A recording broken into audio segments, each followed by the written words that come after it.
ಎಲ್ರಿಗೂ ನಮಸ್ಕಾರ. Welcome back to Sandhya Shetty's kitchen. ಹಲಸಿನ ಹಣ್ಣಿನ ಬೀಜದಿಂದ ಬಹಳಷ್ಟು ಬಗೆಯ ಅಡುಗೆಗಳನ್ನು ಮಾಡ್ತಾರೆ. ಇವತ್ತಿನ ವಿಡಿಯೋದಲ್ಲಿ ನಾನು ಹಲಸಿನ ಹಣ್ಣಿನ ಬೀಜದ ಪಲ್ಯ ಅಥವಾ ಸುಕ್ಕನ ಯಾವ ರೀತಿ ಮಾಡೋದಂತ ತೋರಿಸ್ತಾ ಇದ್ದೀನಿ. ತುಂಬಾ ಟೇಸ್ಟಿಯಾಗಿ ಬರುತ್ತೆ ಇದು. ಅನ್ನದ ಜೊತೆ ಇರ್ಬೋದು, ಇಡ್ಲಿ ದೋಸೆಗಿರ್ಬೋದು ಅಥವಾ ಚಪಾತಿಗಿರ್ಬೋದು, ಎಲ್ಲದರ ಜೊತೆಗೂ ಕಾಂಬಿನೇಷನ್ ಚೆನ್ನಾಗಿರುತ್ತೆ.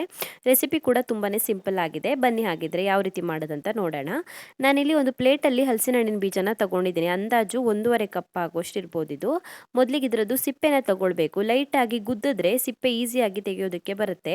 ಇದು ಪೂರ್ತಿ ಡ್ರೈ ಆದರೆ ಈಸಿಯಾಗಿ ತೆಗಿಯೋಕ್ಕಾಗತ್ತೆ. ಇಲ್ಲ ಸ್ವಲ್ಪ ಹಸಿ ಹಸಿಯಾಗಿದ್ದರೆ ಒಂದು ಸ್ವಲ್ಪ ಫ್ರೈ ಮಾಡ್ಕೊಳ್ಳಿ. ಒಂದು 2 ನಿಮಿಷದವರೆಗೂ ಡ್ರೈ ರೋಸ್ಟ್ ಮಾಡ್ಕೊಳ್ಳಿ.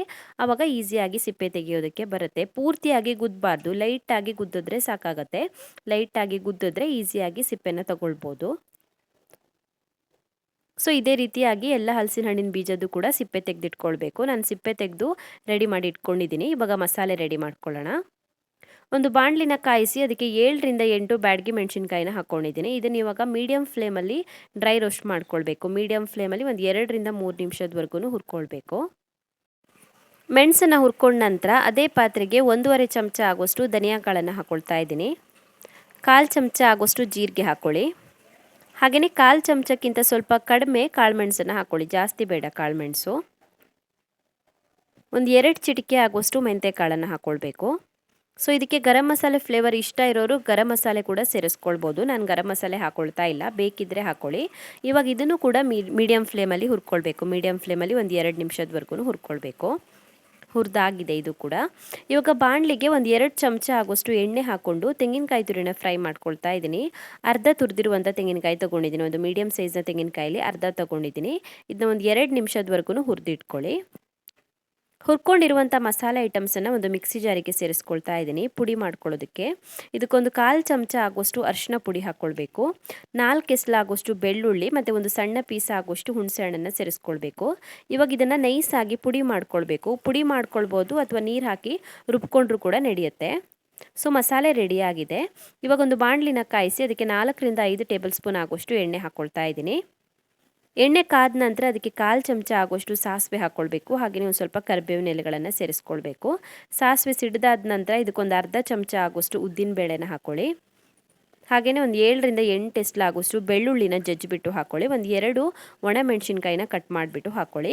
ಸ್ವಲ್ಪ ಹೊತ್ತು ಫ್ರೈ ಮಾಡ್ಕೊಳ್ಬೇಕು. ನಂತರ ಇದಕ್ಕೆ ಒಂದು ದೊಡ್ಡ ಸೈಜ್ನ ಈರುಳ್ಳಿನ ಕಟ್ ಮಾಡಿ ಹಾಕ್ಕೊಳ್ತಾ ಇದ್ದೀನಿ. ಈರುಳ್ಳಿನ ಸೇರಿಸಿ ಸ್ವಲ್ಪ ಹೊತ್ತು ಫ್ರೈ ಮಾಡ್ಕೊಳ್ಳಿ. ಇವಾಗ ನಾವು ಸಿಪ್ಪೆ ತೆಗೆದು ಗುದ್ದಿಟ್ಕೊಂಡಿರುವಂಥ ಹಲಸಿನ ಬೀಜನ ಹಾಕ್ಕೊಳ್ಬೇಕು. ಹಲಸಿನ ಬೀಜನ ಸೇರಿಸಿ ಸ್ವಲ್ಪ ಹೊತ್ತು ಚೆನ್ನಾಗಿ ಫ್ರೈ ಮಾಡ್ಕೊಳ್ಬೇಕು. 1 ನಿಮಿಷಗಳ ಕಾಲ ಫ್ರೈ ಮಾಡ್ಕೊಳ್ಳಿ. ನಂತರ ರುಚಿಗೆ ತಕ್ಕಷ್ಟು ಉಪ್ಪನ್ನು ಸೇರಿಸಿ ಚೆನ್ನಾಗಿ ಮಿಕ್ಸ್ ಮಾಡಿ ಮುಚ್ಚಳ ಮುಚ್ಚಿಬಿಟ್ಟು ಬೇಯಿಸ್ಕೊಳ್ಬೇಕು. ಇದನ್ನು ಸ್ವಲ್ಪ ಹೊತ್ತು ಮುಚ್ಚಳ ಮುಚ್ಚಿಬಿಟ್ಟು ಒಂದು 2 ನಿಮಿಷದವರೆಗೂ ಬೇಯಿಸ್ಕೊಳ್ಬೇಕು. ಮೀಡಿಯಂ ಫ್ಲೇಮಲ್ಲಿ ಬೇಯಿಸ್ಕೊಳ್ಳಿ. ಇವಾಗ ಇದಕ್ಕೆ ನೀರು ಹಾಕಿಬಿಟ್ಟು ಮತ್ತೆ ಬೇಯಿಸ್ಕೊಳ್ಳೋಣ. ಹಲಸಿನ ಹಣ್ಣಿನ ಬೀಜ ಬೇಗನೆ ಬೇಯೋದಿಲ್ಲ, ಸ್ವಲ್ಪ ಟೈಮ್ ಹಿಡಿಯುತ್ತೆ.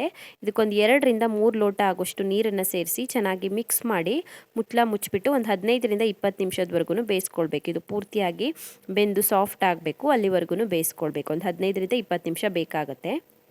ಸೊ ಹಲಸಿನ ಹಣ್ಣಿನ ಬೀಜ ಚೆನ್ನಾಗಿ ಬೆಂದಿದೆ, ನೀರೆಲ್ಲ ಇಂಗಿದೆ ನಾವು ಹಾಕಿರೋದು. ಸೊ ಇವಾಗ ಇದಕ್ಕೆ ತೆಂಗಿನಕಾಯಿ ತುರಿ ಮತ್ತು ನಾವು ರೆಡಿ ಮಾಡಿ ಇಟ್ಕೊಂಡಿರುವಂಥ ಮಸಾಲೆನ ಸೇರಿಸ್ಕೊಳ್ಳೋಣ. ಮಸಾಲ ಪೌಡರ್ನ ಚೆನ್ನಾಗಿ ಮಿಕ್ಸ್ ಮಾಡ್ಕೊಳ್ಳಿ. ನೀರೆಲ್ಲ ಇಂಗಿದೆ, ನಾವು ಆಲ್ರೆಡಿ ಹಾಕಿರೋದು. ನಾನು ಇದಕ್ಕೆ ಮತ್ತೆ ಒಂದು 1/4 ಲೋಟ ಆಗೋಷ್ಟು ನೀರು ಹಾಕ್ಕೊಳ್ತಾ ಇದ್ದೀನಿ. ಮಸಾಲೆ ಚೆನ್ನಾಗಿ ಮಿಕ್ಸ್ ಆಗಲಿ ಅಂತ ಹಾಕ್ಕೊಳ್ತಿರೋದಷ್ಟೇ, ಜಾಸ್ತಿ ಬೇಡ. ಒಂದು 1/4 ಲೋಟ ನೀರು ಹಾಕ್ಕೊಳ್ಳಿ. ಹಾಗೆಯೇ ರುಚಿಗೆ ತಕ್ಕಷ್ಟು ಉಪ್ಪನ್ನು ಸೇರಿಸ್ಕೊಳ್ಬೇಕು. ಉಪ್ಪು ಮತ್ತು ನೀರನ್ನು ಸೇರಿಸಿ ಚೆನ್ನಾಗಿ ಮಿಕ್ಸ್ ಮಾಡಿಬಿಟ್ಟು ಮುಚ್ಚಳ ಮುಚ್ಚಿ ಮತ್ತೆ ಒಂದು 5ರಿಂದ 10 ನಿಮಿಷದವರೆಗೂ ಇದನ್ನು ಕುಕ್ ಮಾಡ್ಕೊಳ್ಬೇಕು. ಮೀಡಿಯಂ ಫ್ಲೇಮಲ್ಲಿ ಕುಕ್ ಮಾಡ್ಕೊಳ್ಬೇಕು ಇದನ್ನು ಇವಾಗ.